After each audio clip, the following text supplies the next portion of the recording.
I am Susan Downey. I'm one of the executive producers of Perry Mason, and I am half of Team Downey, the production company behind the show. My name is Robert Downey Jr. I am also an executive producer on said Perry Mason.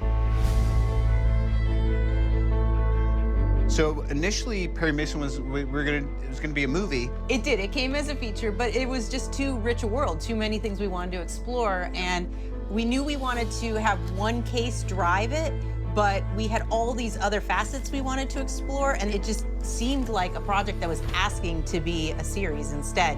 Are you being cheated out of life's thrills? Probably. There is no origin story for Perry Mason, so it was fertile ground. If you look at any of the movies done, previous shows, even the books, they don't give you a lot about who he was. So for us, it was, how do we create a character who is that guy? Chubby's setting sail. Hey, get out in front of him, I'll fall from behind.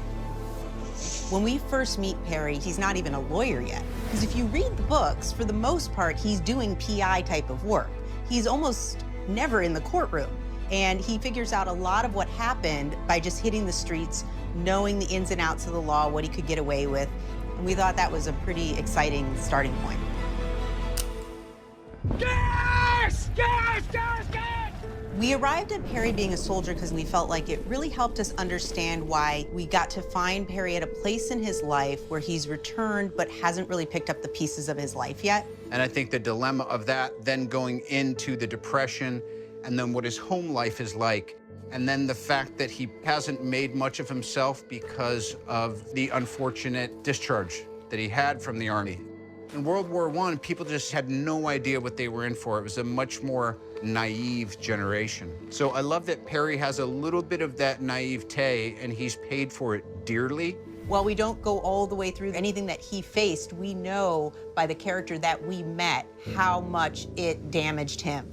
And you need me why, Evie? Because some friend of his is in trouble, the police are involved, and you're good at your job. And then the case of a lifetime comes to him through EB. At first, he's not sure he wants to take on something so heavy, but when he sees someone innocent like Emily, who made choices that weren't smart at the time, he is driven to clear her name, I think in a way that his name wasn't cleared for him in the past. We want Perry to be a bit of a trauma case because when he sees it repeating itself in these events that are going on around him, there's part of him that says, that's a war I couldn't win, this is a war I have to fight. My name is Perry Mason. I represent Emily Dodson. What's exciting to see, and Matthew plays it so well, is that when Perry first becomes a lawyer, it is a total disaster. Would you look a minute, Mr. Mason? Anything that's worth doing is worth doing poorly, and Perry gets to demonstrate that to the umpteenth degree in episode 6.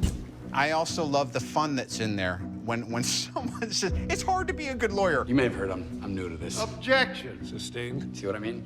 He's just a bad lawyer right now. Perry Mason, Esquire. May I come in? Of course.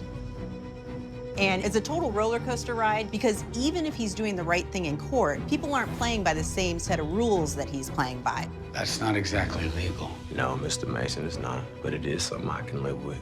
He has to make choices along the way on where he's willing to bend and play in the gray areas to keep his client free. And you're as hell-bent as he is on covering this up.